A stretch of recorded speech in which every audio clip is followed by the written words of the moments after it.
Hello 108 students, Mr. McHugh back here with you on section 9.3. Going to keep working on page 2 here, and we are going to have a little bit of fun, and we are going to go down to New Orleans, down on those famous riverboat steamers that go up and down the Mississippi, and here's our challenge. This is example 2 out of page 513, and we are told that a riverboat with tourists on it goes upstream and downstream, and the boat is set at cruise control. Now the problem doesn't say this, but when they say it goes 12 miles per hour in still water, that's what H2O is, by the way. This is where I get my big plug, where I'm helping you guys get ready for chemistry classes. And if you're taking chemistry, make sure you tell me your math teachers were helping you out with those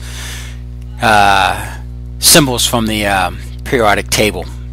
2 parts hydrogen, 1 part oxygen, which I'm sure most people know. Okay, anyway, so there we go, H2O, and you're told that the trip takes 1 hour and 4 minutes to make the round trip up and back. And what's interesting is the captain needs to know the speed of the current. He set it for 12 miles an hour. They come back in 1 hour and 4 minutes, and guess what? He got yelled at. He was going too fast, because the idea of this riverboat is for you to do gambling, to spend as much money as possible. So they time it so they wine and dine you, and they send you down to the tables. He got back too soon, and he's like, that doesn't make any sense to me, but he does not know what the river current was, and that's our job to find it for him. Okay, so here we go. You're a certified MSI expert, math scene investigator. You come up with a table, perhaps. Upstream, the distance was 6 miles. You're getting organized, collecting facts. Never watch all those shows, the detectives, they always take their little notepads and they write on. They probably use an iPads now, but high-tech days. But you want to organize your information. Upstream, distance, 6 miles. What's the rate? Now we got to think about this. The boat's going, what, 12 miles an hour minus the speed of the river. And that's what X is here. So I wrote it here somewhere. What's the speed of the current? X. Okay, if you're going downriver, just like I was floating the Boise River on Friday with my wife, if it's going X amount of hours, it helps you, it aids you. So downstream, it's a plus sign. Upstream, it's minus. Okay, now here's the tough part. What's the time?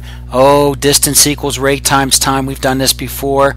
If I solve for time, you get what? Divide both sides by r, and bingo. Time can be written or represented by the expression or ratio of distance divided by rate. So put that in there. What's the distance? 6. What's the rate? 12 minus x. You've got them already organized. Distance 6. 6 miles up and 6 miles back. Sorry, I forgot to tell you that. You assume that because they went up and back here. 6 miles divided by 12 plus 6. Okay, so you got that. You're like, okay, but I don't see no equation yet. This is what I call the strategy equation. Think about this for a second. The time that it took the riverboat to go upstream plus the time to go backstream equals the total amount of time in hours. Make sure you realize this is in hours.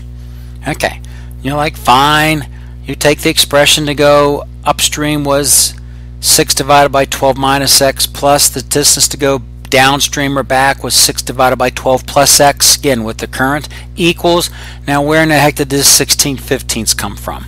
Okay, now we got a little bit of work here. So you have to put this in hours. If it was 1 hour and 15 minutes, you would have said 1 1/4 and 5/4, so it would have been no big deal.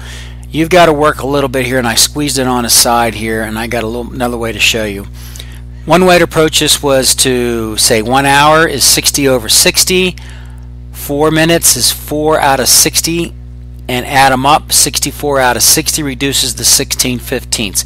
Another way to do this is to say here's your 1 hour plus 4 minutes out of 60. But then when I thought about this, 1 plus, now 4 out of 60, I'm trying to encourage you to reduce fractions as soon as you can. So when you reduce 4/60ths, you go 4 goes into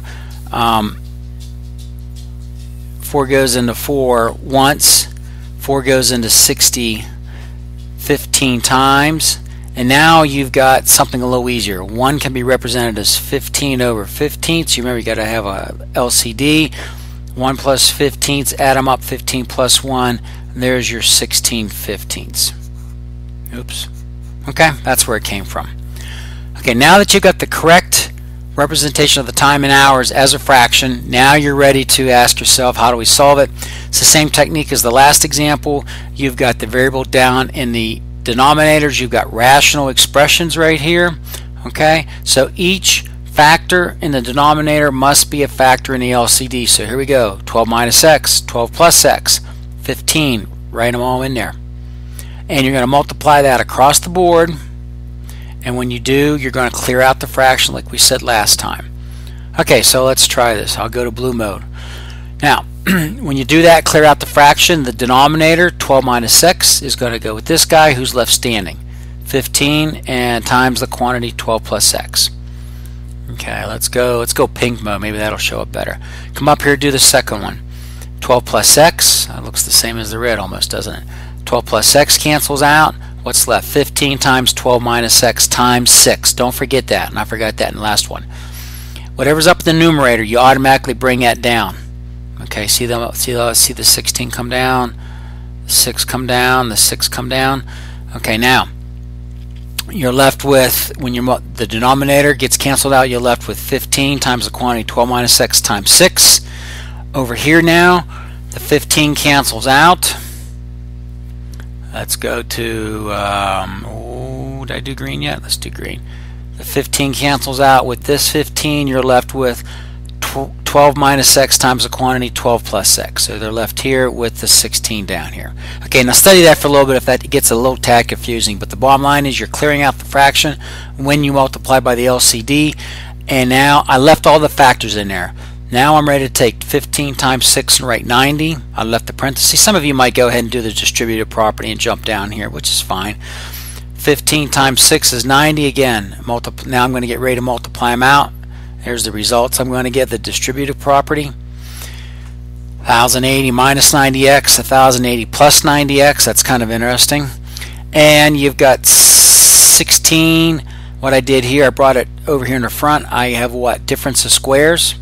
Look at 12 minus x times 12 plus x, difference of squares. Here we go. 144 minus x squared. One last step, distributive property. One more time. 16 times 144 is 2304 minus 1612 squared. Okay, whew.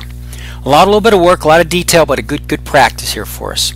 Okay, now I notice we're in quadratic equation. I see that x squared with the exponent. I know I got a quadratic. I see a negative. I'm like, I'm going to clean things up a little bit, combine like terms. Look at this, plus 90 minus 90x cancels out, gone. 1080 plus 1080 combines to 2160 equals 2304 minus 1620. Okay, we finally get down to here. You're getting things under control a little bit. I happen to notice I see that negative 16x squared, and I'm thinking, well, normally I would move it over to the other side, but I'm like, what if I just subtracted 2304 from both sides? That would leave me a negative, and that's the big reason. Negative 144 equals negative 16x squared. I'm going to leave the x squared on the right hand side because I'm going to divide by a negative 16. Negative divided by negative is a positive. You get 9 equals x squared, and all that hard work, and it's plus or minus 3. Of course, with that said, what answer are we really going to work with? We're talking in real life. You would not have a negative current river speed, so just a plus 3.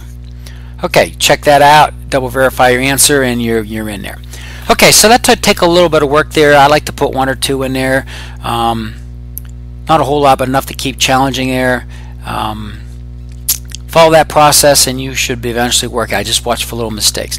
Okay, hey, Mr. McHugh, I think we're going to sign off here. I got the check marks already put in, so I see you again. We'll keep cruising. We're on page 3, and we're going to work with equations that have got the radical in it. So we'll handle those when we come back. Okay, take care. Bye.